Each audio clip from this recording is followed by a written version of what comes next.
Fala galera, tudo bem com vocês? Por mais que muita gente tenha uma resposta hoje, principalmente aí na internet, no YouTube, definida ali a respeito de comprar um imóvel ou alugar um imóvel, eu acredito que isso é algo muito particular, vai depender muito ali da individualidade de cada um.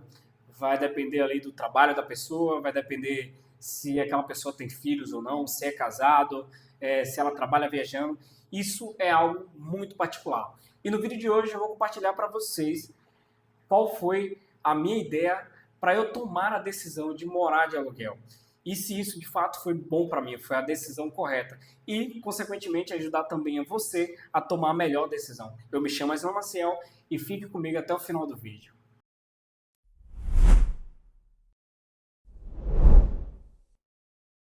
O sonho de muitas famílias brasileiras, o sonho principal delas, é poder comprar uma casa, ter o seu imóvel próprio. Isso não é muito diferente da minha família, né? Então, a minha família foi uma família pobre, né? Trabalharam na roça todos os meus tios, minha mãe também, até a mesma família do meu pai. E graças a Deus, né, com o tempo, com muito trabalho, com muitos estudos, se formaram, tiveram profissões e puderam realizar o sonho de ter sua casa própria, né? Hoje todos eles têm casa própria e não moram de aluguel. E contando um pouco mais da história da minha mãe, ela que tem mais de 65 anos, minha mãe, quando ela foi para comprar sua primeira casa, né, comprar sua casa própria, ela ia comprar a casa no terreno em que era próximo da casa do meu tio, do irmão dela, e ao comprar aquela casa ali, o dinheiro que ela tinha juntado ao longo dos anos, com muito esforço, com muito suor, ao tirar esse dinheiro do banco, ela foi assaltada. Então ela perdeu tudo que ela juntou durante aquele tempo em frações de segundo. O tempo se passou e ela juntou dinheiro novamente. Por coincidência, aquela casa que ela ia comprar no ano em que foi assaltada, né, depois de alguns anos que se passaram, ela estava à venda novamente. Mas minha mãe ela não tinha mais o dinheiro para poder comprar. Então ela foi lá junto com minha tia e compraram aquela casa. Os anos se passaram novamente. Minha mãe, através de muito trabalho, de muito suor, juntou dinheiro novamente e comprou a parte da minha tia. Então a casa que minha mãe mora hoje, a casa que eu fui criado, a casa que eu morei durante toda a minha infância, a minha adolescência, é a casa que minha mãe ia comprar quando ela foi assaltada. Então minha mãe, mesmo após ter perdido tudo, ela teve, por ironia do destino, ela mora na casa que ela ia comprar naquele primeiro momento. Então, até mesmo isso me traz uma mensagem, né? Me traz uma lição de que o que é para ser seu vai ser. Através de muita constância, de muita insistência, de muita persistência, de muita vontade, de muito trabalho, você vai conseguir realizar aquele teu sonho e você vai conseguir pegar o que é teu de verdade. Então esse é até mesmo o ensinamento que minha mãe traz para mim com a história de vida dela e que eu tenho muito orgulho. E esse sentimento de ter a sua casa própria é algo muito pessoal e que até mesmo vem de família, né? Então minha mãe ela tem muito apego pela casa dela, pela casa própria dela, e o conselho que ela vai sempre dar principalmente, né, os mais velhos vão dar para os mais novos é que para você construir e comprar a sua casa própria. Só que hoje em dia a gente sabe que não está tão simples assim você comprar um imóvel. Bom, eu sou engenheiro de formação, eu trabalho atuando no gerenciamento de contratos de manutenção, principalmente na área petrolífera. Então, por consequência do meu trabalho, às vezes eu tenho que viajar e já cheguei a morar em outros estados, morei no Rio Grande do Sul, morei no Paraná. E nesse período em que eu morei fora, eu morei de aluguel.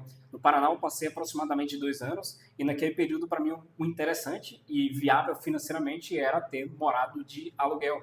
Depois eu fui para o Rio Grande do Sul, até morei numa parte hotel lá, que é um pouco diferente de um aluguel além de uma casa, né? Você paga inicialmente, mora e aí você vai pagando sempre as parcelas primeiramente, não tem calção nem nada. Então, morei 7 meses, um tempo muito curto, no Rio Grande do Sul. E todas essas vezes que eu estive fora do estado da Bahia, que é o estado em que eu nasci e cresci, eu morei de aluguel. E quando eu retornei para a Bahia, eu retornei para casa de minha mãe. E é algo muito diferente, né? Principalmente quando você está acostumado a morar sozinho. E depois que eu retornei para casa de minha mãe, eu tomei a decisão, após um tempo, de morar sozinho. E o grande questionamento é, já que eu estou na cidade que eu nasci, vou passar um bom tempo aqui, compro um imóvel, né? Financio um imóvel ou eu alugo um imóvel? Qual é o mais viável? Então eu comecei a fazer cálculos, comecei a colocar vários questionamentos na ponta do lápis e comecei a ver a viabilidade de financiar um imóvel para mim. Porém, comecei a pensar em vários pontos. Com o valor menor que eu tenho aplicado hoje investido, que eu invisto desde os meus 18 anos, invisto em ações, invisto em fundos imobiliários, invisto em Bitcoin, invisto em ETFs. Será que com os dividendos que eu recebo, será que com a rentabilidade vale a pena eu financiar uma casa, eu comprar uma casa? Pelas contas, eu vi que não. Hoje, com a quantidade de dividendos que eu recebo, eu consigo pagar muito bem o meu aluguel, o aluguel de um apartamento aqui na cidade onde eu moro. Então, eu recebo dividendos hoje que a média deles eu consigo pagar tranquilamente o meu aluguel. E aí eu comecei a entrar em contato com corretoras, né? E essas corretoras aí de construção, de condomínio, etc. Quando eu fui para poder fazer alguns cálculos, algumas simulações, eu via que tinha que pagar uma taxa de construção. Eu não vi viabilidade naquilo. A gente pagava parcelas e sem morar no apartamento e além disso você pagaria taxas de construção. Quando fazia a soma daquilo ali, tá pagando algo e não tá tendo proveito, né, entre aspas, para mim não era interessante. Eu não enxergava viabilidade nisso. Uma outra opção também que eu tive era escolher um imóvel já construído e financiar ele. Porém, para você dar entrada em um imóvel, é algo muito significativo. Você tem que dar 20% do valor do imóvel, essa entrada. E eu não teria essa entrada, não tinha essa entrada disponível. Por mais que as minhas ações, por mais que meus fundos imobiliários tinham liquidez, eu não via viabilidade em vender os meus ativos para poder financiar um imóvel e ainda pagar parcelas. Um outro ponto também que eu comecei a avaliar no financiamento e nas parcelas relacionadas aos condomínios, né, que eu olhei, e as casas, as parcelas, devido ao meu salário, ficavam 4 vezes mais altas do que eu pagar o aluguel, mais altas do que as parcelas dos aluguéis. E além disso, a Selic, com estando ali a 15%, a taxa de juros eram altíssimas. Então, isso, infelizmente, inviabilizava para mim o fato de financiar um imóvel, até mesmo dar uma entrada e financiar ali por 36 vezes. E um dos sites que eu utilizei para me ajudar a fazer uma simulação ali foi o site do Investidor Sadinha. Eu vou deixar o link aí na descrição do vídeo, onde você vai conseguir clicar lá e fazer a sua própria simulação. Quando você abre o site aqui do Investidor Sadinha, você vai digitar no primeiro quadro aqui o valor do imóvel, geralmente fica em torno de 250 mil reais. O valor médio ali na minha cidade gira em torno de R$ 1.000, você encontra até menos de 800, a depender se você for alugar imóvel, se é sem condomínio, né, casa, em alguns bairros, você encontra mais barato ainda. Valorização anual, você vai ter uma média ali, uma valorização de 4,50. O IGPM também anual, a média está de 8,63. Geralmente, se você compra um imóvel ali de 250 mil reais, a entrada, sendo 20%, você vai ter que dar 50 mil reais de entrada. E aí você vai ter outros custos além do financiamento, né? 12 mil reais. E o prazo de 36 meses. E a taxa anual, eu coloquei uma taxa de 12%. E a rentabilidade anual, eu coloquei atrelado Selic, que é de 15%. Quando você clica ali em calcular, você vai ter os dados, né? Ele vai gerar ali as informações. Se é mais rentável fazer o financiamento, né? Se é mais rentável também financiar e investir ou somente alugando e investindo. Quando eu fiz essa simulação comparado com a minha realidade, né? Cada um vai ter a sua realidade. O resultado de só financiamento, o patrimônio ficou de 810 mil reais, né? O valor do imóvel em 30 anos.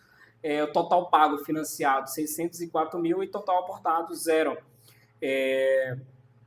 O resultado do financiamento investindo, né, o patrimônio 3 milhões e 600 mil aproximadamente em 30 anos e o total pago financiado 604 mil e o total aportado 909 mil reais. E o resultado alugando e investindo, o patrimônio total que você vai ter é de 7 milhões 864 mil reais, um total pago de aluguel seria de 1 milhão 368 mil e o total aportado R$ 145.758. Então, nessa simulação, com base na minha realidade, é muito mais vantagem eu alugar um imóvel para mim e investir o restante.